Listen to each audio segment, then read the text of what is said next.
Understanding the nature of chaos. Chaos doesn't politely knock on the door. It kicks it down, unannounced and unapologetic.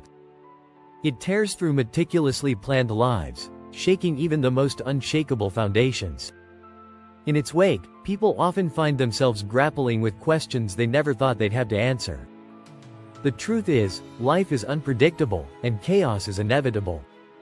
But here's the thing. It's not the chaos that defines us, it's how we respond to it. Let's start with a story, a real one. Picture a man in his late 40s, an established attorney, respected in his field, with a corner office and a reputation that spanned the East Coast. A black man of high society, his language polished, his suit always immaculate, and his principles rock solid. But then, in a matter of weeks, the financial crisis of 2008 came like a thunderstorm, and it didn't discriminate. It claimed the firm he helped build from the ground up, reducing years of hard work to a stack of unpaid bills and a dwindling savings account. It felt like an ambush, and in a way, it was. He wasn't alone, though. Studies show that during the Great Recession, unemployment among black professionals soared to double that of their white counterparts, despite possessing equal or higher qualifications. For many, it wasn't just a loss of a job or financial security. It was a loss of identity, of place, of dignity.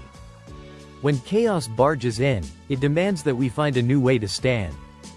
It challenges us to redefine who we are.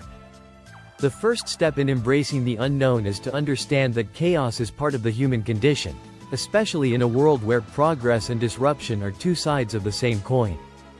Even in high society, the very fabric that holds life together is always at risk of unraveling. The question isn't if chaos will come, but when, and more importantly, how you will prepare for it. The nature of chaos, at its core, isn't just disorder. It's a catalyst, a force that challenges the status quo. It tests limits, breaks barriers, and dares us to grow beyond our comfort zones. High society may dress it up in language of market fluctuations, political instability, or societal unrest. But the truth remains. When life as you know it falls apart, the world doesn't stop spinning to accommodate your despair. Imagine it like a storm at sea. At first, the waves seem manageable, almost predictable in their rise and fall. But then, without warning, the wind picks up.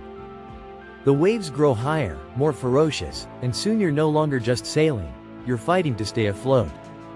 This is the nature of chaos. It disrupts routines, upends expectations, and forces you to adapt.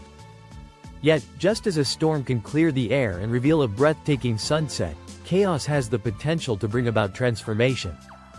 When you find yourself at the mercy of forces beyond your control, you can either let the storm drown you, or you can rise above the waves. It's in these moments that true character emerges, shaped not by comfort but by conflict. It is said that smooth seas do not make skillful sailors, and the same is true for life. To thrive in chaos is to navigate the unknown with purpose, even when you're not sure what lies ahead. The art of letting go. Many people, especially those accustomed to structure and predictability, struggle with letting go of control. There's a natural human instinct to resist uncertainty, to cling to the familiar, even when the familiar no longer serves us. The upper echelons of society are not immune to this. In fact, they may suffer more because they have farther to fall. The polished language, the composed demeanor, the calculated decisions, they're all mechanisms to manage chaos. But what happens when those mechanisms fail? Letting go is not about surrendering to chaos. It's about acknowledging that some things are beyond your control. It's about finding the courage to release what no longer fits your life and making space for new possibilities.